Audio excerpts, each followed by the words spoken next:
Guys, good morning. Today we have to study about the next chapter of mathematics, that is pairs of linear equation in two variables. Let us start the topic pairs of linear equations in two variables.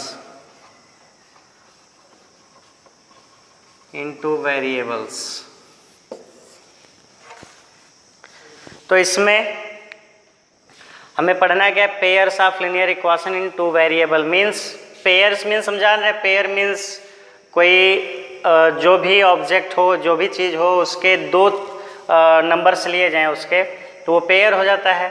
Linear equation in two variable, इसको हमें समझना है, linear equation और two variable.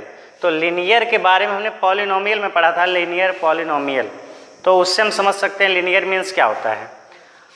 अब equation की बात हो गई, तो पॉलिनोमियल और इक्वेशन में एक डिफरेंस आता है कि पॉलिनोमियल जो होता है उसकी वैल्यू अगर हम 0 के इक्वल शो करा देते हैं तो वही पॉलिनोमियल कहलाने लगता है इक्वेशन। यानी पॉलिनोमियल की वैल्यू कोई हम दे दें, जैसे पॉलिनोमियल में हमने बताया था, जैसे px से इंडिकेट कर देते हैं, तो यहाँ पे लिखेंगे कुछ भी x² + 2x + 5 ऐसा कुछ है, ये ओनली पॉलिनोमियल है। और जब इस पॉलिनोमियल की कोई वैल्यू जो px की वैल्यू होती है वही हम इसके प्लेस पे कोई वैल्यू दे दें, 0 दे दें या कोई अदर वैल्यू दे देते हैं, तो ये बन जाता है इक्वेशन। ये इक्वेशन कहलाता है जब इक्वल करके उसके इक्वल कोई वैल्यू दे देते हैं यहाँ पे पॉलिनोमियल के इक्वल, तो ये हो जाता है इक्वेशन।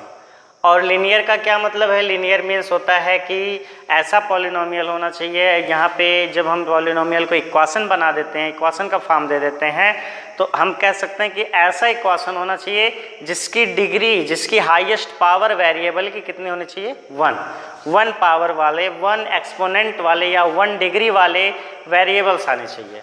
तो इस तरह से वो लिनियर हो जाएगा।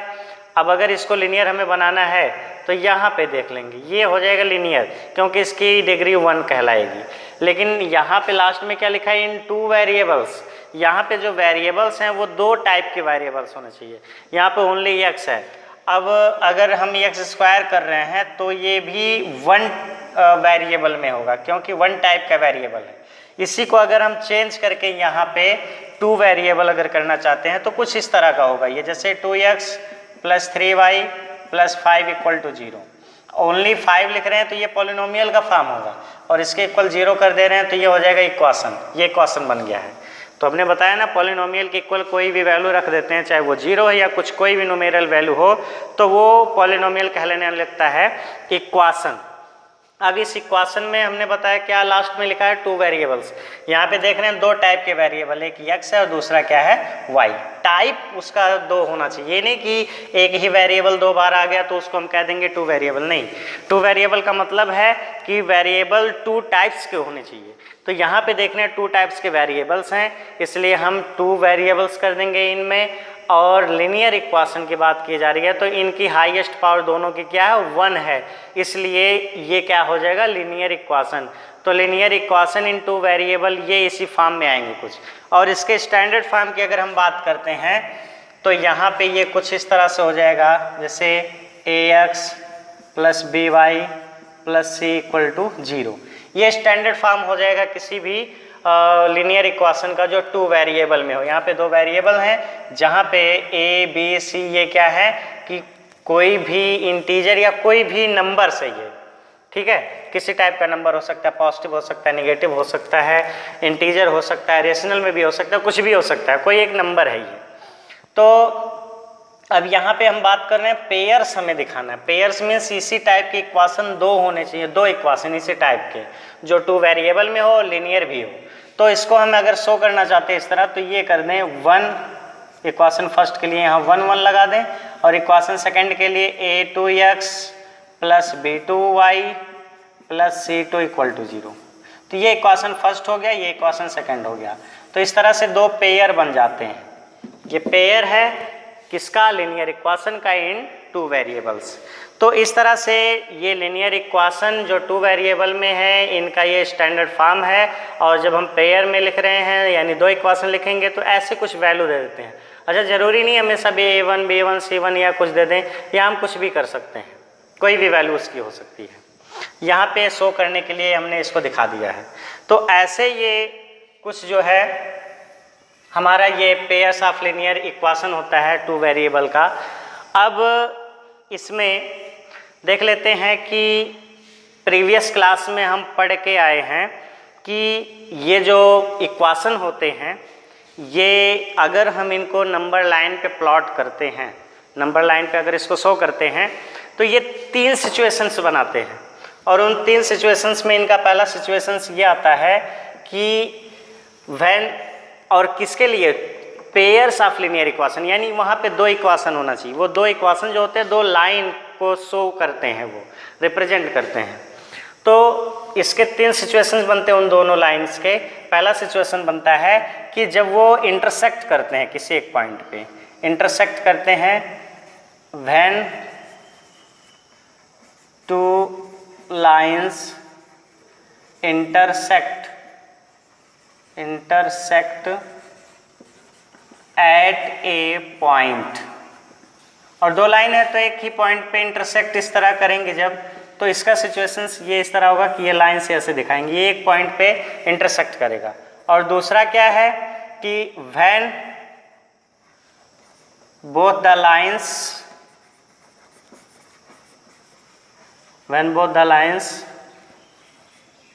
डू नॉट intersect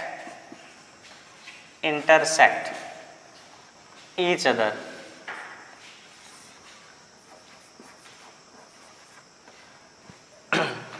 तो इसमें क्या बताया गया है कि when both the lines do not intersect each other, जब ये एक दूसरे को इंटरसेक्ट नहीं करते हैं, जब इंटरसेक्ट नहीं करेंगे मीन्स ये पैरेलल हो जाएंगे, पैरेलल। और सेकंड कंडीशन क्या आ जाती है इसकी, पैरेलल, दोनों लाइंस क्या हो जाती है, पैरेलल, क्योंकि पेयर की बात की जा रही है। यहाँ जो दोनों इक्वेशन होंगे वो किस बेस पे होंगे, या तो दोनों किसी प्लेन में एक दूसरे को इंटरसेक्ट कर देगा, किसी प्लेन में इसको शो करते हैं, और सेकेंडली जो है ये क्या हो जाएगा कि या то ये इंटरसेक्ट नहीं करेंगे तो ये पैरेलल हो जाएंगे। और थर्ड सिचुएशन में है यहाँ पे कोइंसाइड के लिए, when both the lines are coincides का मतलब ये एक लाइन है, इसके ऊपर दूसरी भी लाइन चली जाएगी, जैसे एक लाइन है ये, ठीक है, ऐसे ये लाइंस हैं, इसके ऊपर दूसरी लाइन चली जाएगी यहीं पे, ऐसे दूसरी लाइन भी उसी के ऊपर हो जाए तो ये कोइंसाइड हो जाते हैं। ऐसे सिचुएशन में ये कई पॉइंट पे, जितने पॉइंट है सभी पॉइंट पे एक दूसरे को इंटरसेक्ट करते हैं, और कितने पॉइंट होते हैं किसी भी लाइन में, इनफाइनाइट पॉइंट होते हैं। तो ये तीन सिचुएशन बनते हैं किसी भी पेयर्स ऑफ लीनियर इक्वेशन के इनटू वेरिएबल के।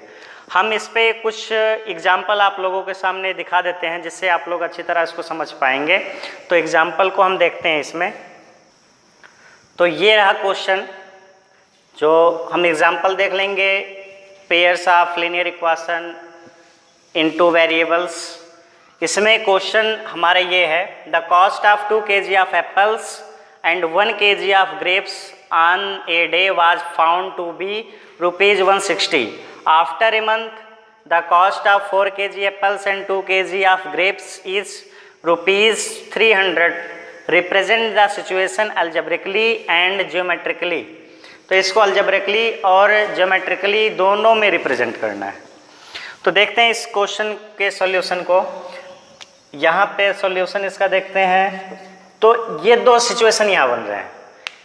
यह आफ्टर ए मंथ का एक अलग सिचुएशन, उससे पहले का एक मंथ के पहले का सिचुएशन ये है। तो पहले मंथ का सिचुएशन क्या है, the cost of 2 kg apples and 1 kg of grapes on a day was found to be ₹160.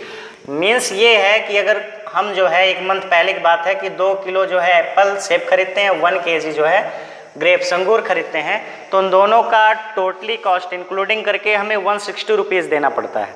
लेकिन वही चीज़ आफ्टर ए मंथ, 1 महीने बाद हम 4 kg एप्पल्स लेते हैं, 2 kg ग्रेप्स लेते हैं, तो उस समय का जो कॉस्ट उसका है वो 300 है। अच्छा, बढ़ रहा है तो ये बढ़ेगा, लेकिन उस वे में ये 2 का 4 हो रहा है डबल, ये भी इसका डबल हो रहा है, लेकिन ये इसका डबल नहीं हो रहा है। तो इसका मतलब है कि उन दोनों के कॉस्ट में कुछ जो है या तो ये कुछ ना कुछ कमी हुई है। तो देखते हैं उसके लिए। तो दोनों का एप्पल का कुछ अलग रेट होगा, ग्रेप्स का अलग होगा, तो दोनों को हम मान लेते हैं। Let cost of 1 kg of Apple, 1 kg Apple का कॉस्ट हम x रुपये मान लेते हैं, and cost of 1 kg of grape, इसका हम मान लेते हैं y रुपीज़। ठीक है, तो इसमें जो है ये दोनों का कॉस्ट हो गया 1 kg का। अब फर्स्ट कंडीशन में ये क्या कर रहा है, कंडीशन फर्स्ट है, फर्स्ट कंडीशन में ये कह रहा है 2 kg ऑफ ग्रेप्स। अब यहाँ से देखेंगे, 2 kg ऑफ एप्पल्स, तो 2 kg एप्पल, 1 kg एप्पल का कॉस्ट कितना है x रुपीज़, तो 2 kg का कितना हो जाएगा 2x हो जाएगा। ठीक है, तो इसमें जो है जैसे अभी सीधी सी ये बात करें कि कोई पेन है, वो एक पेन है, उसकी कॉस्ट जो है 5 रुपये है, तो 2 पेन का कितना हो जाएगा, उसका डबल हो जाएगा, उससे मल्टीप्लाई कर देंगे। सेम वही कंडीशन यहाँ पे है, 1 kg एप्पल का कॉस्ट x है, तो 2 kg का कितना होगा, मल्टीप्लाई हो जाएगा, मीन्स कितना हो जाएगा 2x। अब उसी तरह से यहाँ पे ग्रेप की बात करें, ग्रेप्स के लिए कि 1 kg का हमने y माना है, और यहाँ पे कितने ग्रेप्स लिया जा रहा है, 1 kg ग्रेप्स लिया जा रहा है। तो 1 kg मीन्स 1 kg का है भी, और 1 kg का यहाँ वो कॉस्ट भी हमें देना है, तो 1 kg का कितना है y। अब बता रहे हैं ये कि ये जो है दोनों मिला करके 160 हो जाता है, मीन्स दोनों को प्लस करेंगे तो ये कितने के इक्वल हो जाएगा 160। इसको इक्वेशन फर्स्ट बना देते हैं। अब देखेंगे जैसा हमने स्टार्ट में बताया था, इसका स्टैंडर्ड फॉर्म के रूप, इसका स्टैंडर्ड फॉर्म जो है लीनियर इक्वेशन इन 2 वेरिएबल का, तो यहाँ पे 2 वेरिएबल हो भी गए हैं, और ये लीनियर भी है क्योंकि इनकी डिग्री कितनी है 1 1 है, इसलिए लीनियर है। और सेकंड कंडीशन की अगर हम बात करें तो सेकंड कंडीशन में नीचे में देखते हैं, यहाँ पे 4 kg एप्पल की बात हो रही है, और 1 kg एप्पल का कॉस्ट कितना है x, तो 4 kg का क्या हो जाएगा 4x। और फिर इसी तरह से इंक्लूड करेंगे कितना 2 kg ग्रेप का कॉस्ट, तो 1 kg ग्रेप का कॉस्ट है y, तो 2 kg का कितना हो जाएगा 2y हो जाएगा, इक्वल टू ये कितना दोनों मिला के हो जा रहा है 300। इक्वेशन सेकंड, ये दोनों जो इक्वेशन बन रहे हैं ये हो जाएगा अलजेब्रिकली, जो कि क्वेश्चन में हमें बताया गया है, represent the situation algebraically and geometrically. तो ये अलजेब्रिकली हो गया क्योंकि अलजबरा के फॉर्म में है, ये एक्स वाई के फॉर्म में है, यहाँ पे वेरिएबल के फॉर्म में ये दोनों, ये अलजेब्रिकली हो गए रिप्रेजेंट। अब हमें इसी को ज्योमेट्रिकली दिखाना है, तो ज्योमेट्रिकली दिखाने के लिए देखते हैं क्या होता है, किस तरह से इसको ज्योमेट्रिकली हम शो करते हैं, और इसी में उन सिचुएशंस के बारे में भी अभी हम यहाँ पे समझ लेंगे कि सिचुएशन, जो 3 सिचुएशन हमने बताया है, इंटरसेक्ट एट 1 पॉइंट का, और दूसरा पैरेलल का, और तीसरा कोइंसाइड होने का। तो देखते हैं इसमें, इसके लिए हम यहाँ पे एक एक इक्वेशन के लिए फ्रॉम इक्वेशन फर्स्ट इक्वेशन से हम किसी एक वेरिएबल के इक्वल वैल्यू इसकी फाइंड कर लेंगे। तो y इक्वल टू हम अगर यहाँ पे करना चाहते हैं तो y इक्वल टू हो जाएगा 160 माइनस x को उधर भेजेंगे 2x हो जाएगा। अब यहाँ पे हम ब्रैकेट बना लेंगे एक, और इसके 2-3 वैल्यू लेके सॉल्व करेंगे इस इक्वेशन को। यहाँ पे एक में हम लिख देते हैं x, दूसरे में लिख देते हैं y, यहाँ पे 2-3 वैल्यू ले लेते हैं ऐसे। अच्छा, अब इसको सॉल्व करने का मतलब x की हम कोई वैल्यू लेंगे तो y की वैल्यू हमें मिलेगी। अच्छा, इसके लिए हम ऐसी वैल्यू चूज करते हैं, हमें ध्यान रखना चाहिए हमारे इजी के लिए कि इसमें x की ऐसी वैल्यू लें कि जो y की वैल्यू आए वो बहुत ज़्यादा ना हो, लगभग दोनों आपस में इक्वल हो या थोड़ा बहुत डिफरेंस हो। ये नहीं कि किसी x की वैल्यू 1 है और y की वैल्यू 300 आ जाए, ऐसा नहीं होना चाहिए, थोड़ा सा डिफरेंस होना चाहिए। और दूसरी चीज़, उसी इजीनेस के लिए हमें क्या करना है कि ऐसी वैल्यू लेनी चाहिए कि इस जैसे x की वैल्यू लेंगे तब y की वैल्यू मिलेगी, तो x की ऐसी वैल्यू लेंगे कि y की वैल्यू कभी भी वो रेशनल में ना हो, फ्रैक्शन में ना हो, वो हमेशा एक इंटीजर आए, तो ऐसी वैल्यू हम इसमें लेते हैं। तो यहाँ पे x की वैल्यू ऐसा ले लेते हैं कि 160 में से उसको माइनस करने पर, क्योंकि माइनस करने पर थोड़ा सा डिफरेंस आए दोनों में। अच्छा, हम अगर यहाँ पे 40 ले लेते हैं, इसकी वैल्यू 40, तो 40 यहाँ पे रखेंगे, देखेंगे सॉल्व करके y equal to 160 minus 2 into 40 means 160 minus यहाँ पे क्या हो जाएगा 80, माइनस करेंगे कितना आएगा 80, तो y की वैल्यू कितनी आ गई 80। ऐसा हो गया ये। इसका उल्टा हो सकता है, इसको हम 80 ले लें तो ये कितना आ जाएगा 0 आ जाएगा। देखेंगे यहाँ पे अगर 80 लेते हैं यहाँ पे तो 160 हो जाएगा, 160 और क्या हो जाएगा ये 0 यहाँ पे हो जाएगा, तो 80 और 0 का आ गया यहाँ पे। और एक आध वैल्यू कोई ले लेते हैं, कुछ भी ऐसा 30 वगैरह ले लेते हैं, इसकी वैल्यू 30 लेते हैं तो यहाँ पे हो जाएगा 30, यहाँ पे करते हैं तो ये हो जाएगा 60, माइनस करेंगे तो कितना आ जाएगा 100, ऐसा कुछ ये इसका हो जाएगा।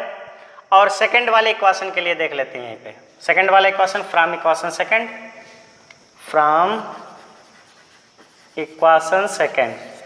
सेकंड ये है 4x plus 2y equal to 300।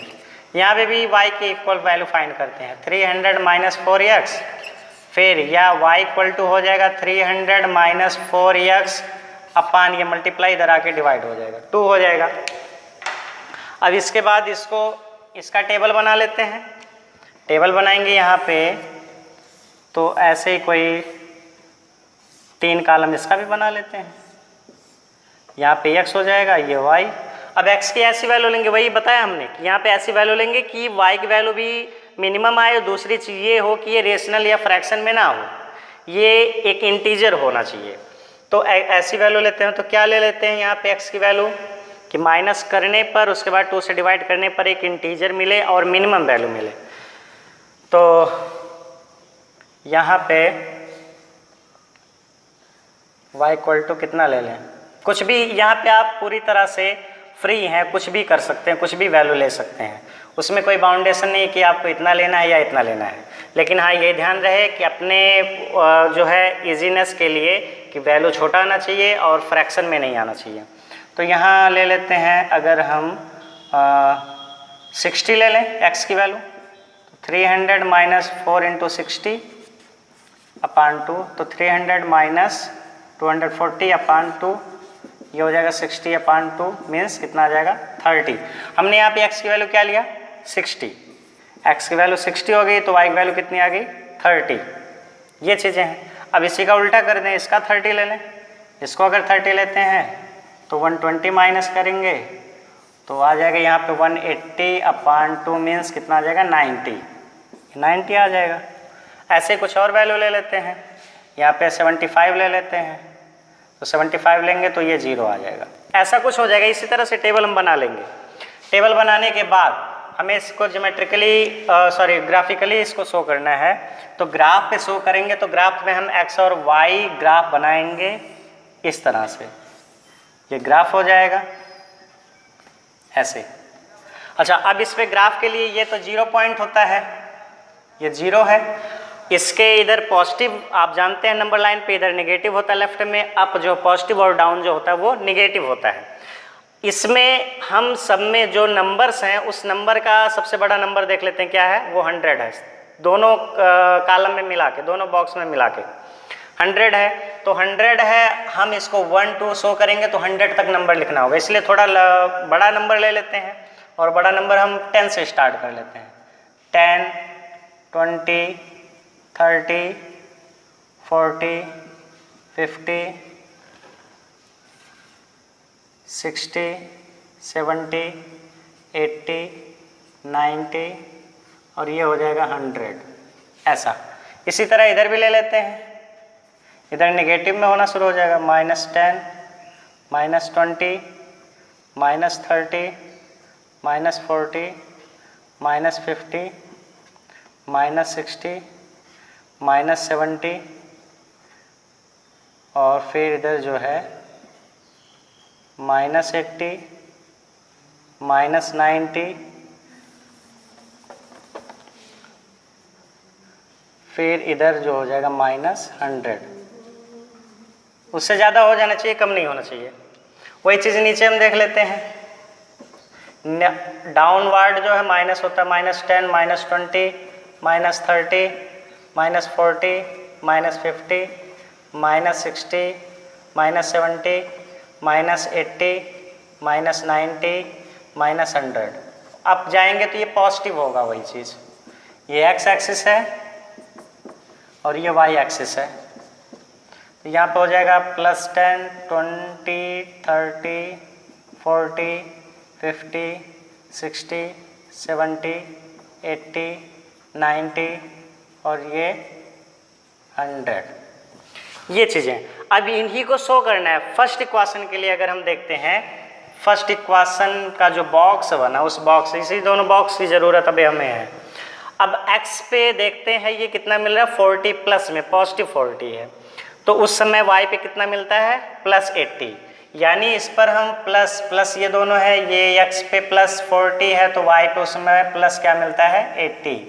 इन दोनों को मिला देते हैं, ज्वाइन कर देते हैं ऐसे आगे बढ़ा के, तो यहाँ पे ये पॉइंट मिल जाएगा।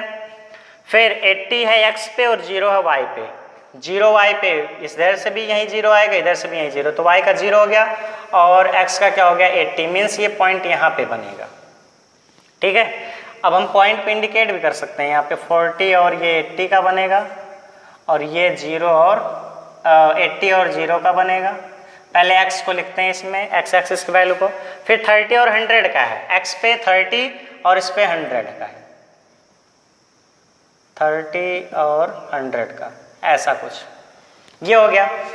अब सेकंड बॉक्स की बात करें तो इसमें 60 और 30 है, x पर 60 और इसमें 30 पॉजिटिव का, 60 और ये जो है 30, ऐसे यहाँ पे हो जाएगा 60 एंड 30। अच्छा, ये जो फर्स्ट वाला इक्वेशन हमारा बना है इसको हम ज्वाइन कर देते हैं हर पॉइंट को, जो इसमें पॉइंट मिले, ऐसे कुछ स्ट्रेट लाइन जाएगी। ये जो है 30 और 100 का है। अब सेकंड वाले के लिए वही चीज़ 30 और 90, 30 एंड 90 यहाँ पे मिलेगा ऐसे 30 एंड 90। ठीक है, ये हो जाएगा 30 एंड 90।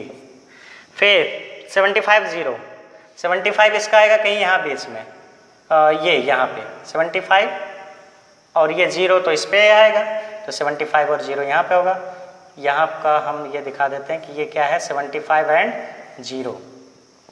तो इस तरह से अब इनको हम ज्वाइन करते हैं इस सेकंड लाइन को, तो ऐसे ये आएगी। तो ये दोनों लाइन कैसी दिख रही है, पैरेलल, ये कहीं पर इंटरसेक्ट कर ही नहीं रही है। अगर ये जो थोड़ा सा टेढ़ी लाइन अगर मिली होगी तो ये स्केलिंग जो है ये इक्वल डिस्टेंस पे इस तरह तो नहीं बना है। अगर यही ग्राफ पेपर होता तो इक्वल डिस्टेंस पे मिलता तो एकदम पैरेलल लाइन दिखाई देती। तो ये सेकंड वाला सिचुएशन जो हमने बताया था ये कहीं पर इंटरसेक्ट करेंगे ही नहीं, और जब कहीं पर इंटरसेक्ट नहीं करेंगी तो ये आपस में क्या हो जाएंगी, पैरेलल। और जब ये पैरेलल हो जाती हैं और इंटरसेक्ट करती है, कोइंसाइड हो जाती है, तो इस पर भी कुछ क्वेश्चंस बनते हैं, कुछ रूल्स बनते हैं जिसको हम आगे की टॉपिक में पढ़ेंगे। और इस वाली टॉपिक में यही बेस है, इसी टाइप के क्वेश्चन आएंगे लीनियर इक्वेशन इन 2 वेरिएबल के लिए, जिसमें हमें अलजेब्रिकली उससे शो करना होगा और ये ज्योमेट्रिकली रिप्रेजेंट करना है।